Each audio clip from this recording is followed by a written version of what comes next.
مرحبا أهل الكمال مرحبا أهل النوادي. السلام عليكم ورحمة الله وبركاته. إن الحمد لله نحمده ونستعينه ونستغفره ونعوذ بالله من شرور أنفسنا ومن سيئات أعمالنا. من يهده الله فلا مضل له ومن يضلله فلا هادي له. أشهد أن لا إله إلا الله وحده لا شريك له وأشهد أن سيدنا محمدا عبده ورسوله.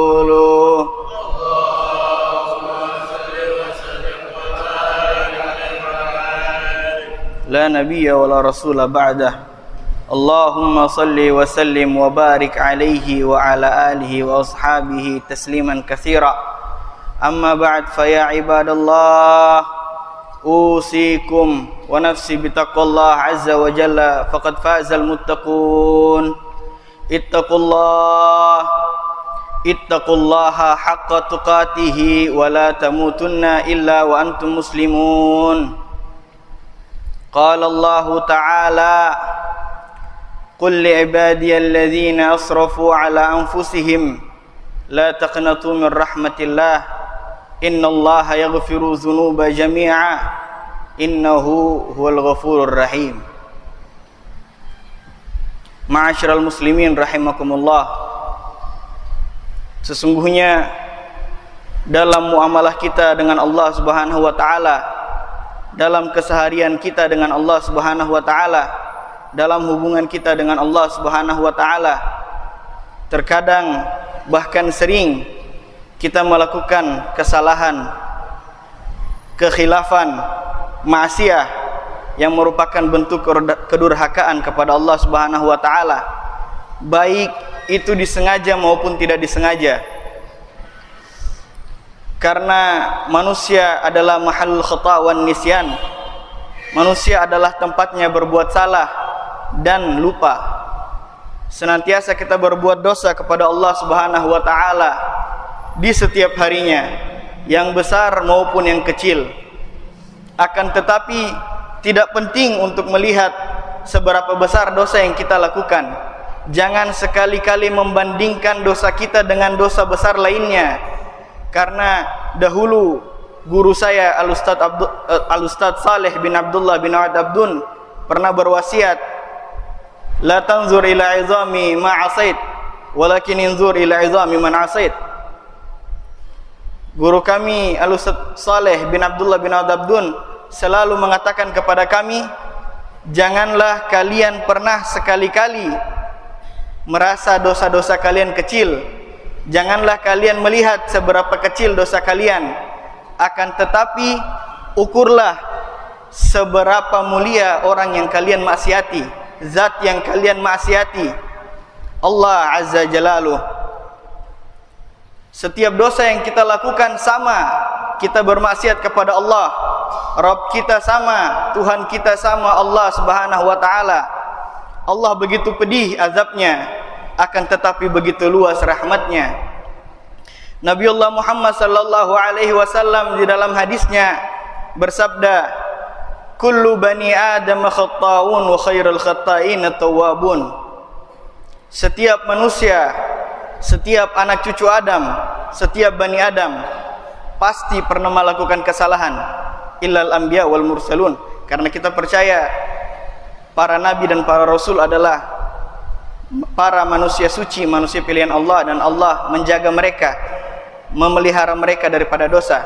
Akan tetapi di luar mereka, seluruhnya pasti pernah melakukan kesalahan, seluruhnya pasti pernah melakukan dosa.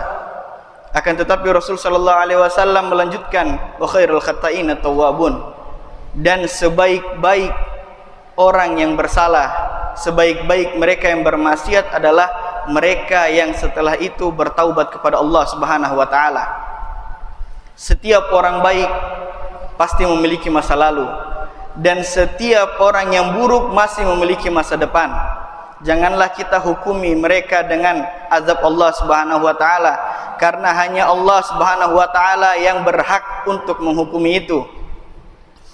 Nabiullah Muhammad sallallahu alaihi wasallam adalah qudwah lil muslimin, adalah contoh suri tauladan yang paling baik bagi manusia. Nabiullah Muhammad Allah tarbiyah, Allah berikan pendidikan yang luar biasa hingga Allah puji di dalam Al-Quran. Allah jaga beliau di dalam perbuatannya hingga perkataannya. Tidaklah Nabi Muhammad berkata sesuatu melainkan itu wahyu. Nabiullah Muhammad yang dijaga sesuci-sucinya oleh Allah Subhanahu wa taala saja, di dalam setiap harinya bertaubat dan meminta maaf kepada Allah Subhanahu wa taala. Nabiullah Muhammad sallallahu alaihi wasallam bersabda, "Ya ayuhan nas, wahai seluruh manusia, tubu ilallah wastaghfiruh. Hendaklah kalian bertaubat kepada Allah dan minta maaf kepadanya. Beristighfarlah kalian kepada Allah Subhanahu wa taala. Fa inni, maka sesungguhnya aku Muhammad Rasulullah, makhluk yang diberikan tarbiyah langsung dari Allah Subhanahu wa taala. Atubu ilallah wa astaghfiruh fi kulli yawmi marrah."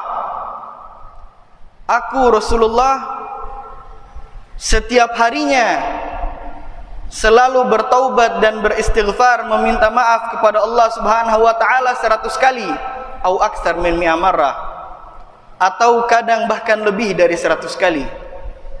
Maka bagaimana dengan kita, orang yang senantiasa melakukan dosa dan maksiat kepada Allah Subhanahu wa taala? Jikalau makhluk yang suci Nabiullah Muhammad Habibullah masih mau merendahkan diri di hadapan Allah Subhanahu wa taala dengan memohon ampun kepada Allah, hingga dalam riwayah Sayyidah Aisyah melihat Nabiullah Muhammad sallallahu alaihi wasallam salat sampai kakinya bengkak. Sayyidah Aisyah sampai mengatakan, "Wahai Rasulullah, bukankah Allah telah memaafkan dosamu yang lampau dan yang akan datang? Maka mengapa engkau sampai beribadah seperti ini?"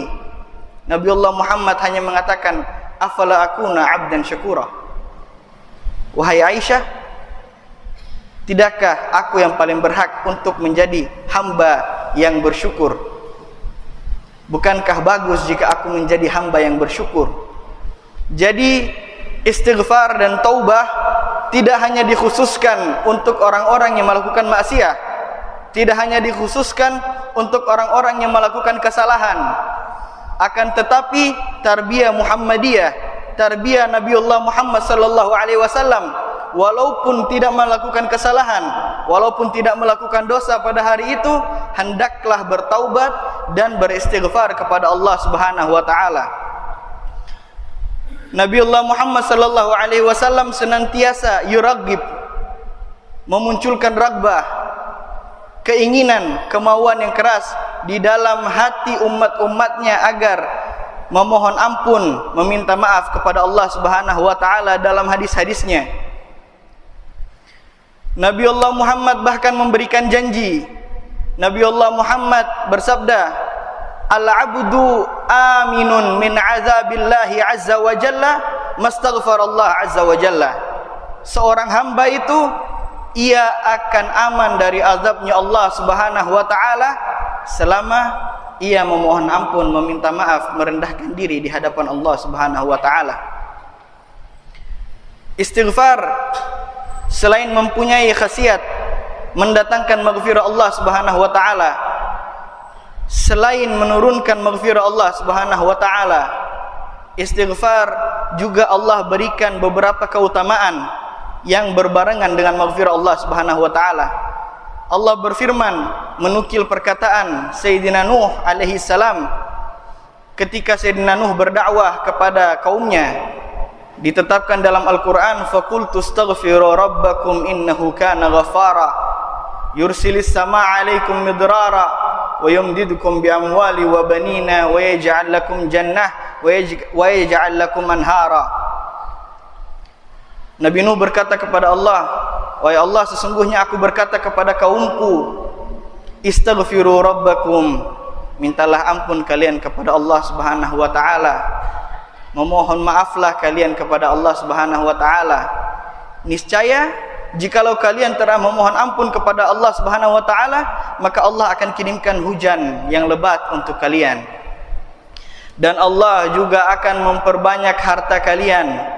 Allah juga akan memperbanyak keturunan kalian, dan Allah akan indahkan alam ini dengan berkat sebab istighfar kalian. Allah akan buat lahan, ladang dan pertanian, menumbuhkan tumbuh-tumbuhan yang luar biasa, dan akan Allah alirkan sungai-sungai yang dapat menghidupkan kalian.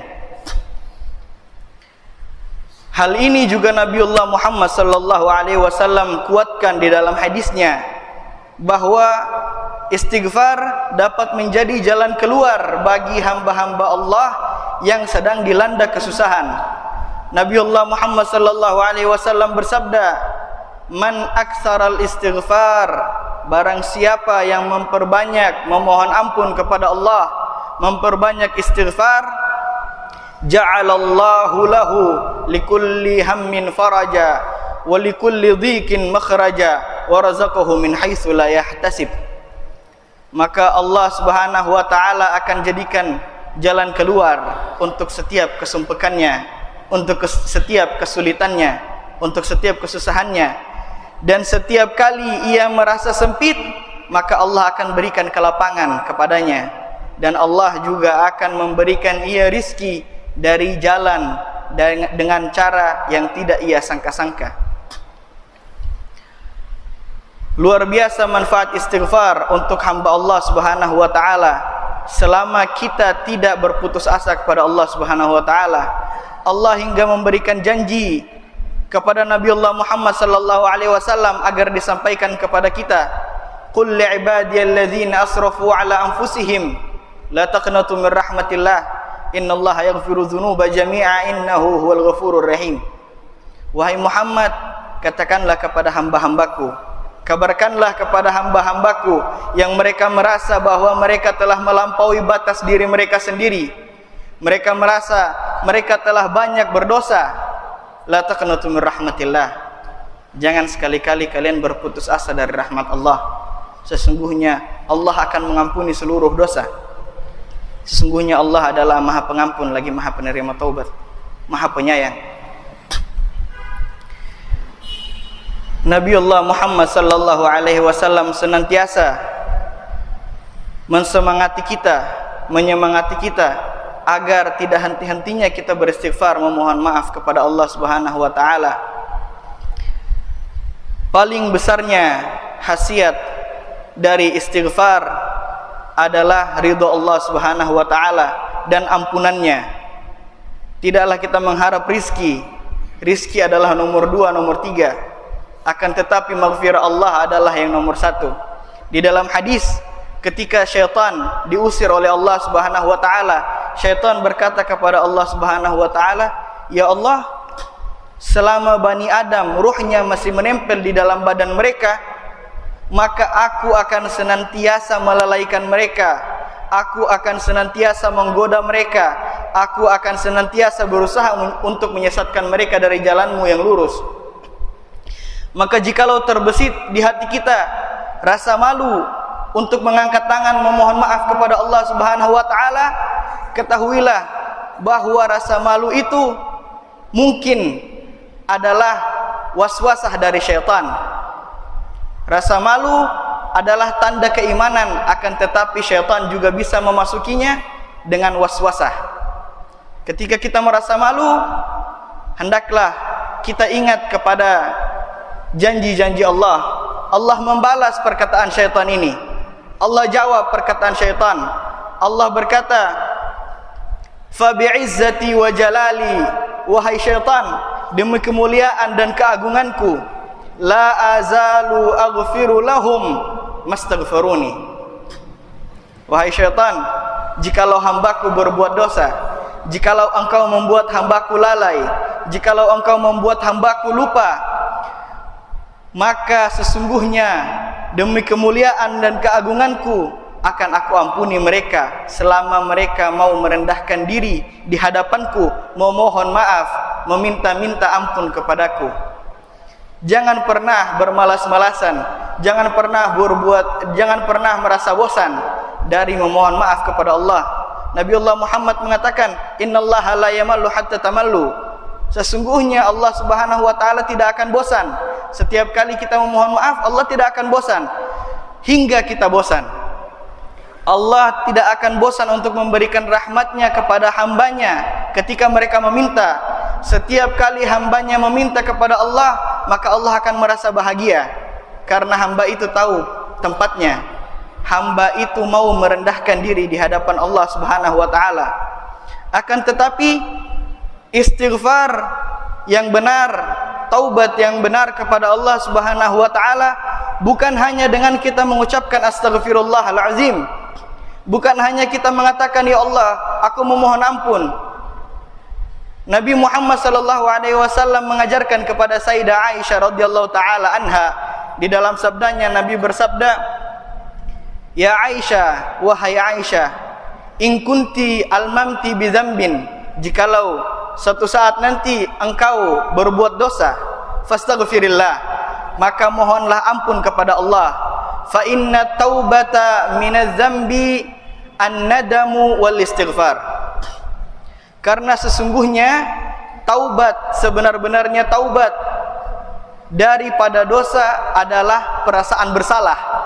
Yang pertama adalah perasaan bersalah, mengakui kepada Allah bahwa kita salah, merasa malu kepada Allah karena kita telah melakukan maksiat, durhaka kepada Allah. Kemudian baru al-istighfar, beristighfar. Jadi tidak hanya ditunjukkan dari perkataan, akan tetapi berusahalah untuk menunjukkan istighfar tersebut dari perbuatan.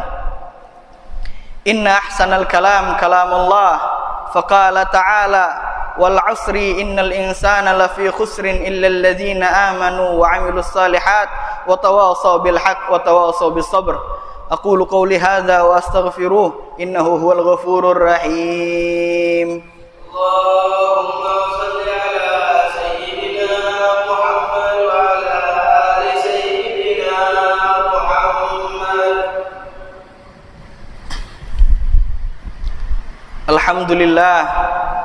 Alhamdulillahi hamdan katsiran kama amar, wa asyhadu an la ilaha illallah wahdahu la syarikalah irghaman liman jahada bihi wa kafar, wa asyhadu anna sayyidana Muhammadan abduhu wa rasuluh.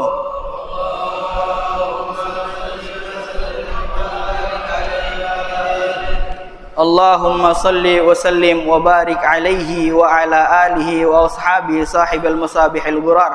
Amma ba'd, fa ya ibadallah, usikum wa nafsi bitaqwallah azza wa jal, faqad fazal muttaqun. Ittaqullaha haqqa tuqatihi wa la tamutunna illa wa antum muslimun. Wa qala wa'lamu anna Allah shalla ala nabiyhi qadima ولم يزل قائلا عليما فقال تعالى إن الله وملائكته يصلون على النبي يا أيها الذين آمنوا صلوا عليه وسلموا تسليما.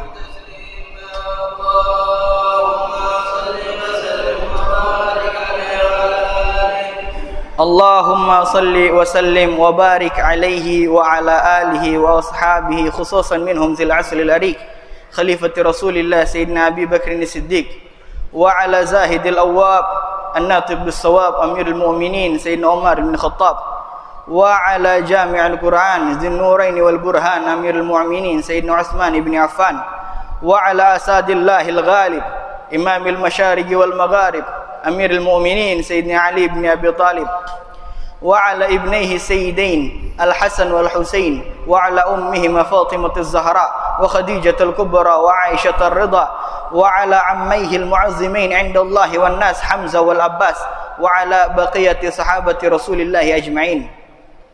اللهم اغفر للمؤمنين والمؤمنات والمسلمين والمسلمات الأحياء منهم والأموات إنك سميع قريب مجيب الدعوات وقاضي الحاجات وغفر الذنوب والخطيئات يا أرحم الراحمين. عباد الله، إن الله يأمر بالعدل والإحسان وإيتاء ذي القربى وينهى عن الفحشاء والمنكر والبغي يعظكم لعلكم تذكرون. فاذكروا الله العظيم يذكركم washkuruhu lahu ala ni'amihi yazidkum was'aluhu min fadlihi yu'tikum wa la dzikrullahi akbar wallahu ya'lamu ma tasna'un. Aqimis shalah.